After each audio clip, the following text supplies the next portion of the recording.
Hello दोस्तों, welcome to PRT teacher classes. कैसे हो आप सभी? उम्मीद करता हूँ अच्छे होंगे, पढ़ाई कर रहे होंगे। देखिए, आपसे 2-3 दिन मैं दूर रहा क्योंकि मेरे यहाँ कुछ प्रॉब्लम हो चुकी थी।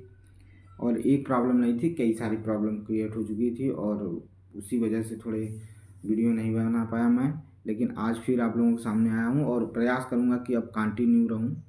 थोड़ी प्रॉब्लम की वजह से थोड़ा सा दिक्कत हुआ था, लेकिन अब प्रयास रहेगा कि आपके लिए मैं कंटिन्यू रहूँ। तो चलिए शुरू करते हैं समय न गंवाते हुए आज का सेशन। देखिए, पहला क्वेश्चन आपका क्या है? तो पहला क्वेश्चन आपका है कि उत्तरी मैदान का विस्तार क्षेत्र कितना है? उत्तरी मैदान का विस्तार क्षेत्र कितना है? उत्तरी मैदान का विस्तार क्षेत्र कितना है? तो 7 लाख वर्ग किलोमीटर है, 8 लाख वर्ग किलोमीटर है, 9 लाख वर्ग किलोमीटर है, 6 लाख वर्ग किलोमीटर है। बताइए भाई, कितना है उत्तरी मैदान का विस्तार? उत्तरी मैदान का विस्तार क्षेत्र कितना है? उत्तरी मैदान का विस्तार क्षेत्र कितना है? तो याद रखिएगा, उत्तरी मैदान का विस्तार क्षेत्र 7 लाख वर्ग किलोमीटर है। 7 लाख वर्ग किलोमीटर है। और उत्तरी मैदान में 3 प्रमुख नदी प्रणालियाँ पाई जाती हैं, एक सिंधु, गंगा और ब्रह्मपुत्र।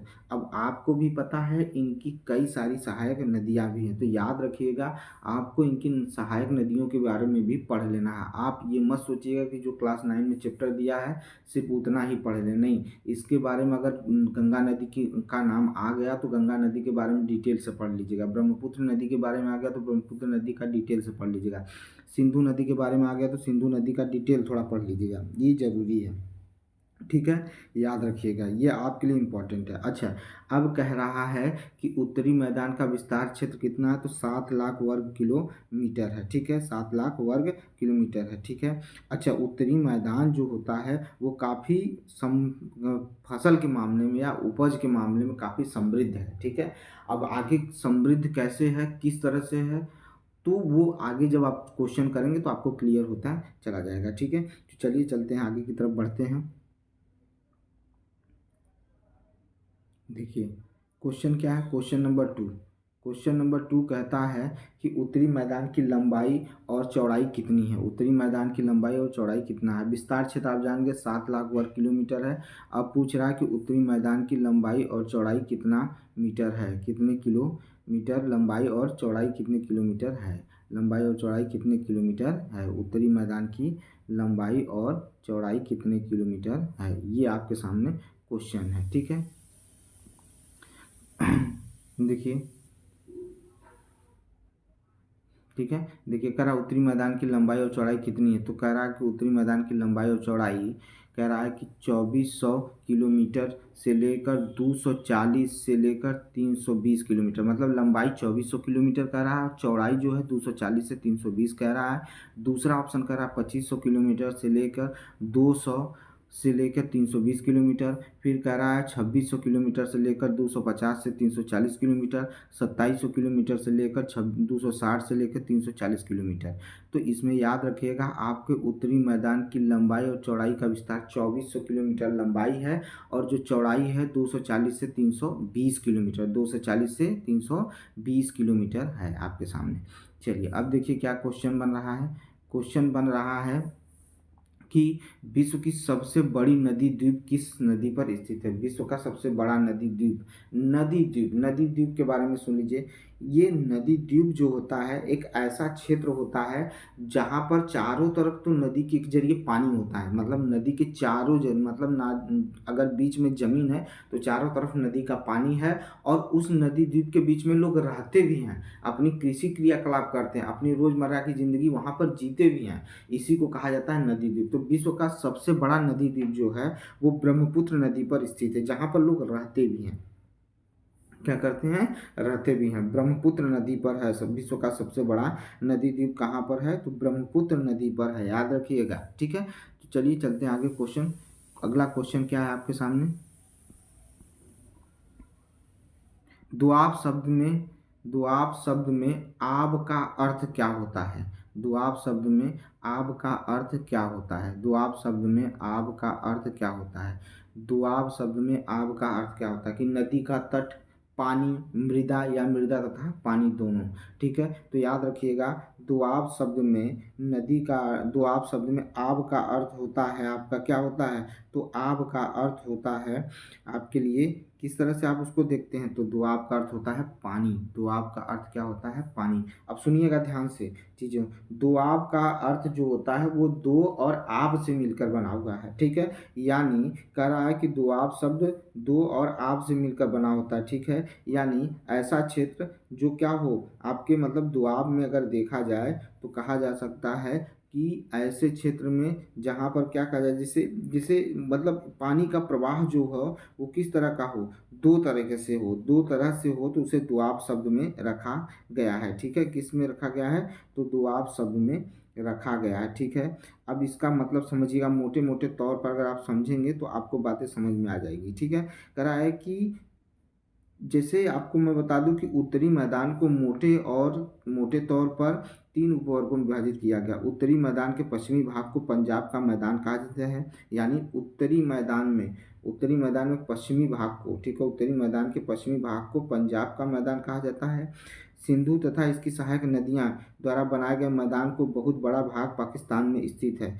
सिंधु और उसकी सहायक नदियां झेलम और चेनाब और रीवा ब्यास तथा सतलुज नदी हिमालय से निकलती हैं। इस मैदान को दोआब से बहुत संख्या में अधिक होता है, ठीक है। अब क्या कह रहा है आपको समझना पड़ेगा, गंगा के मैदान का विस्तार घग्गर और तीस्ता नदी के बीच है। याद रखिएगा, ये इंपॉर्टेंट क्वेश्चन बन सकता है कि गंगा के मैदान का विस्तार घग्गर और तीस्ता नदी के बीच है। घग्गर और तीस्ता नदी के बीच में है किसका, गंगा के मैदान का विस्तार। यह उत्तरी भाग में राज्य हरियाणा, उत्तर प्रदेश, बिहार, झारखंड, कुछ भागों में और पश्चिम भागों में स्थित है।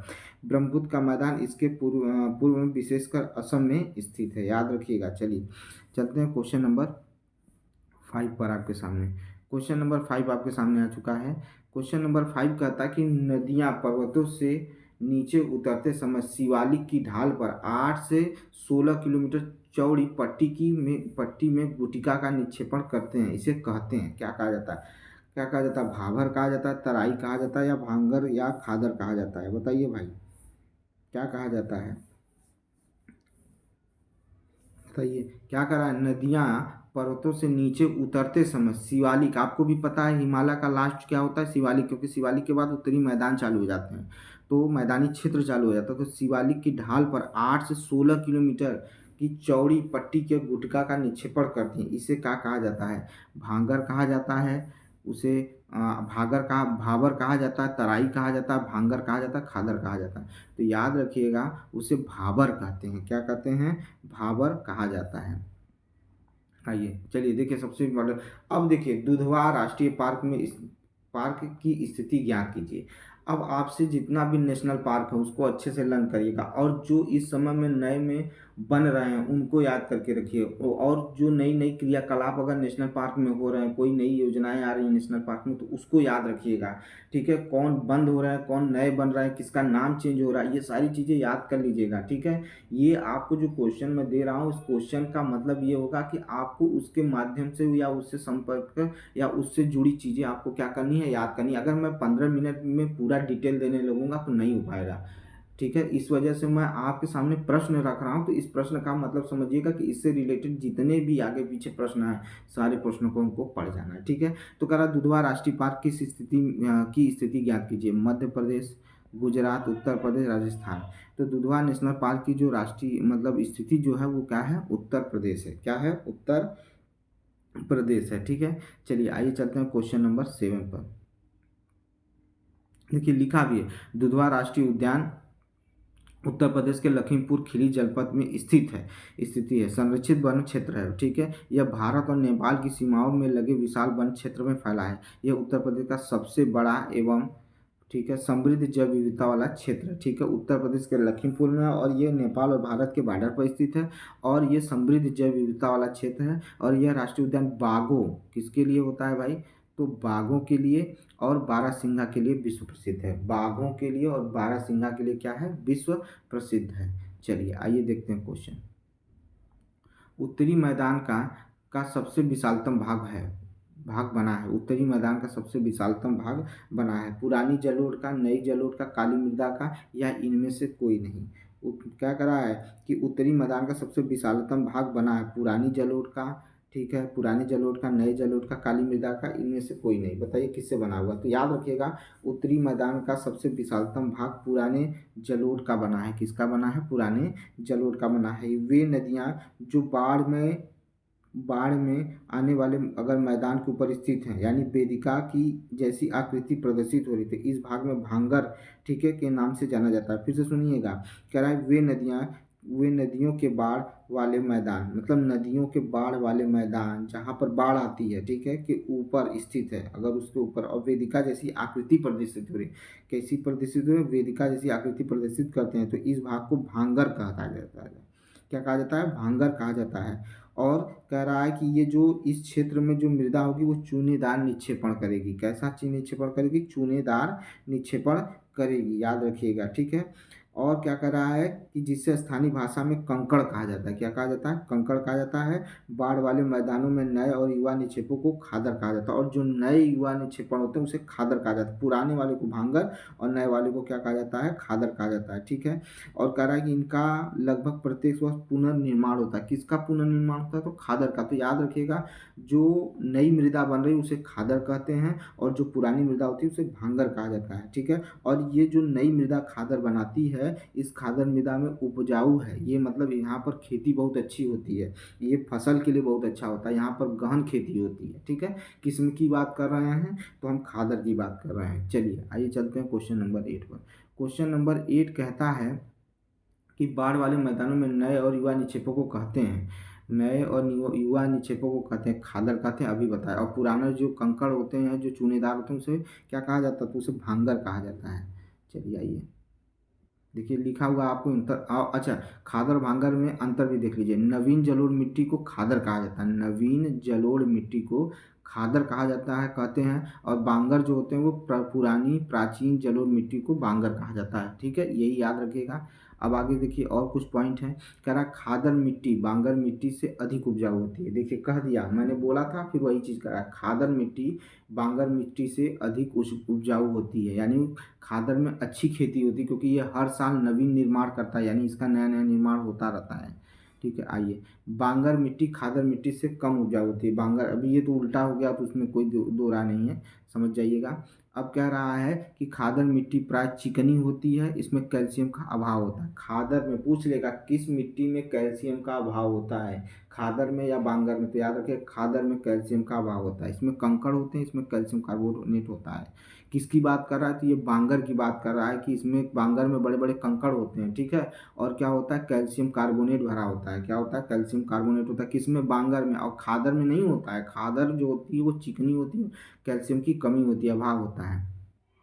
अच्छा आ जाइए, कह रहा सतलुज नदी भारत में किस दर्रे से प्रवेश करती है, ठीक है। कह रहा सतलुज नदी जो है भारत में किस दर्रे से, ठीक है, हमारे भारत में कौन सतलुज नदी किस दर्रे से प्रवेश करती है? सतलुज नदी हमारे भारत में किस दर्रे से प्रवेश करती है? बताइए, किस दर्रे से हमारे देश में प्रवेश करती है? किसकी बात कर रहे हैं? तो सतलुज नदी। तो पूछ रहा है नीति दर्रा, सिपकिला दर्रा, नाथुला दर्रा, फिर पंजाल दर्रा, ठीक है। तो याद रखिएगा, सिपकिला दर्रा से भारत में प्रवेश करती है। अब कुछ और चीज़ें आपको मैं बताने चल रहा हूँ, बड़े ध्यान से सुनिएगा, सुनिएगा ध्यान से, ठीक है। अब ध्यान से नहीं सुनेंगे तो आपका नुकसान होने जा रहा है, ठीक है। तो याद रखिएगा, सतलुज नदी जो है वो सिपकिला दर्रे से भारत में प्रवेश करती है। अब ये सिपकिला दर्रा है कहाँ? ये सिपकिला दर्रा कहाँ है? तो ग्रेट हिमालय में स्थित है। कहाँ स्थित है? ग्रेट हिमालय में स्थित है। ये कहाँ स्थित है? ग्रेट हिमालय में। कहाँ पर ही है? ग्रेट हिमालय में है। कहाँ है? ग्रेट हिमालय में स्थित है। कौन? सिपकिला दर्रा, ठीक है। सतलुज नदी इसी दर्रे से भारत में प्रवेश करती है, हिमालय के 3 श्रेणियों को काटती भी है। ये कौन काटता है? तो सतलुज नदी जो है हिमालय की 3 श्रेणियों को काटती भी है। याद रखिएगा, किसकी बात कर रहे हैं? तो सतलुज नदी की बात कर रहे हैं, सतलुज नदी की बात कर रहे हैं। अब देखिए, बड़ा लाचला दर्रा, ठीक है, बड़ा लाचला दर्रा जो है वो मध्य हिमालय में स्थित है। बड़ा लाचला दर्रा मध्य हिमालय में स्थित है, और ये क्या करता है? कुल्लू मनाली को लेह से कनेक्ट करता है। कौन? बड़ा लाचला दर्रा, ठीक है। कुल्लू मनाली से लेह को क्या करता है, कनेक्ट करता है। कौन करता है, तो बड़ा लाचला दर्रा करता है, ठीक है, बड़ा लाचला दर्रा करता है। और इसी से यानी बड़ा लाचला दर्रा से ही चिनाब नदी निकलती है। कौन निकलती है, चिनाब नदी निकलती है, ठीक है। अब देखिए क्या कर रहा है, अगर आपको मैं बात करूं आगे, तो देखिए क्वेश्चन अगला देखिए, कह रहा है कि धर्मा माना, ठीक है, धर्मा माना नीति, ये प्रमुख दर्रे कहाँ स्थित है, यानी लिपुलेख भी इसमें है कि ये कहाँ पर स्थित है, ठीक है। तो बताइए भाई, आपको बताना पड़ेगा कि धर्मा माना लिपुलेख नीति, फिर से सुनिएगा, धर्मा माना लिपुलेख और नीति दर्रे कहाँ स्थित है, हिमाचल प्रदेश में, और सॉरी उत्तराखंड में, हिमाचल प्रदेश में, असम में, या जम्मू कश्मीर में। तो याद रखिएगा इसका सही आंसर होगा कि ये कहाँ पर स्थित है, तो ये याद रखिएगा, ये आपका उत्तराखंड में स्थित है। कहाँ स्थित है, उत्तराखंड में स्थित है, ठीक है। अब कह रहा है, देखिए आगे देखिएगा, आगे देखिएगा ध्यान से, अगला क्वेश्चन है 11, शिवकिला दर्रा कहाँ स्थित है, शिवकिला दर्रा कहाँ स्थित है, थोड़े से ऑप्शन गड़बड़ हो गए। भारत, शिवकिला दर्रा कहाँ पर स्थित है, भारत को तिब्बत से, ये गड़बड़ हो गया, भारत को तिब्बत से, भारत को चीन से, ठीक है, भारत को भूटान से, या इनमें से कौन का कोई नहीं। शिवकिला दर्रा किसे, किन्हें दो, मतलब किन दो को अपन मतलब राज्य को जोड़ने का काम करता है, ठीक है, शिवकिला दर्रा, ठीक है। तो याद रखिएगा, भारत को शिवकिला दर्रा क्या करता है, जोड़ता है, ठीक है, भारत से शिवकिला दर्रा क्या होता है, जोड़ने का काम करता है। कौन करता है, भारत से तिब्बत को, भारत से तिब्बत को, ठीक है। अब आगे देखिएगा क्वेश्चन नंबर 12, क्वेश्चन नंबर 12 क्या कहता है, क्वेश्चन नंबर 12 कहता है कि जम्मू को कश्मीर से जोड़ने वाले दर्रे का नाम क्या है, यहाँ पर थोड़ा सा मिसप्रिंट हुआ है, दर्रे का नाम है, क्या नाम है भाई, नीति दर्रा, शिवकिला दर्रा, नाथुला दर्रा, बनिहाल दर्रा। बताइए भाई, कह रहा है कि जम्मू कश्मीर को जम्मू कश्मीर से कह रहा, जम्मू को कश्मीर से जोड़ने वाले दर्रे का नाम क्या है, जम्मू को कश्मीर से जोड़ने वाले दर्रे का नाम बताइए क्या है भाई, जम्मू को कश्मीर से, ठीक है, जम्मू और कश्मीर के से जोड़ने वाले दर्रे का नाम बताइए, ठीक है, बताइए भाई, बताइए क्या नाम है उसका, बताइए। तो याद रखिएगा, इसमें जो आंसर होगा आपका, ठीक है, इसमें जो आंसर होगा, ठीक है, जम्मू को कश्मीर से जोड़ता है, कौन जोड़ता है जम्मू को कश्मीर से, जम्मू को कश्मीर से जोड़ने वाले दर्रे का नाम बताइए, जल्दी बताइए, जम्मू को कश्मीर से जोड़ने वाले दर्रे का नाम क्या है, जम्मू से कश्मीर को जोड़ने वाले दर्रे का नाम बताइए।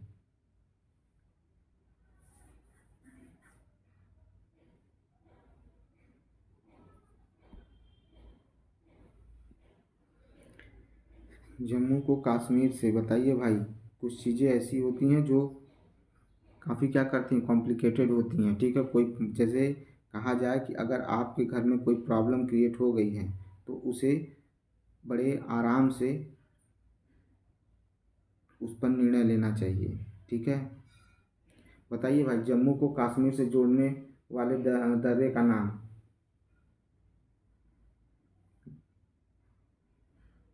बोलिए कौन सा दर्रा होगा। तो याद रखिएगा, आपका नीति दर्रा नहीं होगा, शिवकिला दर्रा नहीं होगा, नाथुला दर्रा नहीं होगा, बनिहाल दर्रा होगा। क्या होगा, बनिहाल दर्रा होगा, ठीक है।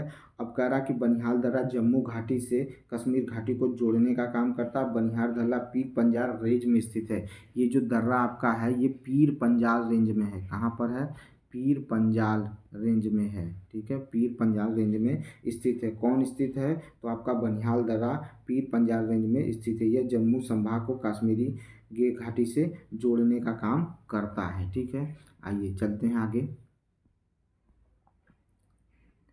अब देखिए आपके सामने बहुत अच्छा क्वेश्चन आया है। अच्छा, मैं देखिए मैं क्या कहना चाहता हूँ, देखिए अगर आपके यहाँ मतलब आपके यहाँ जीवन है, आपका भी जीवन है, और आप समाज में रहते हैं, आप अपने परिवार में रहते हैं, तो जब किसी परिवार में किसी को प्रॉब्लम होती है, तो उसे धैर्यपूर्वक क्या करना चाहिए, उससे निपटना चाहिए। और सभी के साथ एक मतलब आप एक अध्यापक बनने जा रहे हैं, तो अध्यापक की तरह सोच होनी चाहिए आपकी। लोगों को जोड़ के रखिए, तोड़ने का नहीं, जोड़ कर रखने का काम किया करिए।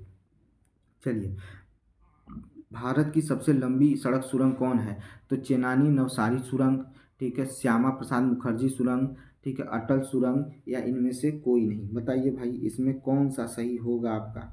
बताइए भारत की सबसे लंबी सड़क सुरंग कौन सी, भारत की सबसे लंबी सड़क सुरंग कौन सी है, भारत की सबसे लंबी सड़क सुरंग कौन सी है, भारत की सबसे लंबी सड़क सुरंग कौन सी है। बताइए भाई, चेनानी नवसारी सुरंग, श्यामा प्रसाद मुखर्जी सुरंग, उसके नाम भी बदल गए हैं, ठीक है, पहले जो था अब चेंज हो गया है, अब उसे चेंज कर दिया गया है। बताइए भाई कौन सा होगा। तो याद रखिएगा, चेनानी नवसारी सुरंग जो है भारत का सबसे लंबी सड़क सुरंग है, पहली चीज़। दूसरी चीज़ कि इसका नाम बदल कर अब क्या रख दिया गया है, तो श्यामा प्रसाद मुखर्जी सुरंग रख दिया गया है। याद रखिएगा, इसकी लंबाई 11.5 किलोमीटर है। इसकी लंबाई कितनी है, तो 11.5 किलोमीटर है, 11.5 किलोमीटर इसकी लंबाई है। ये क्या है, भारत की सबसे लंबी सुरंग है। भारत की दूसरी सबसे लंबी सुरंग कौन सी है, तो अटल सुरंग है। कौन सी सुरंग है, तो अटल सुरंग है। कौन है, अटल सुरंग है, ठीक है। समझ में आया कि नहीं आया। अच्छा एक चीज़ याद रखिएगा, पीर पंजाल दर्रे से ही आतंकवादी गतिविधि ज़्यादा देखने को मिलती है, ठीक है, ये भी याद रखिएगा। चलिए, श्रीनगर को गिलगित से जोड़ने वाले दर्रे का नाम बताइए, श्रीनगर को गिलगित से जोड़ने वाले दर्रे को नाम बताइए। कौन सा दर्रा है जो श्रीनगर को गिलगित से जोड़ता है, श्रीनगर को गिलगित से, सिपकिला दर्रा, नाथुला दर्रा, बहनियाल दर्रा, बुर्जिल दर्रा, ठीक है। बताइए भाई कौन सा दर्रा है, तो याद रखिएगा जो बुर्जिल दर्रा है, बुर्जिल जो दर्रा है वो क्या करता है, श्रीनगर को गिलगित से जोड़ता है, श्रीनगर को गिलगित से जोड़ता है, और जास्कर श्रेणी में है। कहाँ है ये, जास्कर श्रेणी पर है, जास्कर श्रेणी पर ये स्थित है। कहाँ स्थित है, तो जास्कर श्रेणी पर स्थित है। क्वेश्चन नंबर आपका क्वेश्चन नंबर 15 देखिए, क्वेश्चन नंबर 15 कहता है कि श्रीनगर को लेह से जोड़ने वाले दर्रे का नाम बताइए, श्रीनगर को लेह से जोड़ने वाले दर्रे का नाम बताइए। तो श्रीनगर से जोड़ने वाले दर्रे का नाम बताइए, तो सिपकिला दर्रा है, सिपकिला दर्रा है, ठीक है, नाथुला दर्रा है, बहनियाल दर्रा है, या जोजिला दर्रा है। तो याद रखिएगा इसका सही आंसर हो जाएगा जोजिला दर्रा। जोजिला दर्रा श्रीनगर को लेह से जोड़ने का काम करता है, ठीक है। अब कह रहा है कि NH1 यानी राष्ट्रीय राजमार्ग 1, राष्ट्रीय राजमार्ग NH1 इसी दर्रे से गुजरता है। कौन, जोजिला दर्रे से ही ये राष्ट्रीय राजमार्ग गुजरता है, ठीक है। और याद रखिएगा जो जोजिला दर्रा भी है, जोजिला दर्रा भी है, ठीक है, ये बहुत इंपॉर्टेंट है, इसके बारे में अच्छे से पढ़ लीजिएगा, इसके बारे में अच्छे से पढ़ लीजिएगा। और जम्मू और कश्मीर में अन्य महत्वपूर्ण दर्रों का नाम सुन लीजिए, ठीक है। एक है खुर्दुला, क्या है, खारदुंगुला दर्रा है, ठीक है, चंगला दर्रा है, ठीक है, लानकला दर्रा है, और जंगला दर्रा है। ये दर्रे के नाम हैं, और इसको जरूर याद करिएगा। जितने मैंने क्वेश्चन बताए, इस क्वेश्चन में जितने भी मैंने दर्रों का नाम लिया, इनसे इर्द गिर्द जितने क्वेश्चन हैं पढ़ लीजिएगा, इनको छोड़िएगा नहीं, ठीक है। और मैं अब आपको लगातार वीडियो देने को तैयार हूँ, और लगातार आपको वीडियो मिलेगा, ठीक है। मिलते हैं नेक्स्ट वीडियो में, बहुत बहुत धन्यवाद।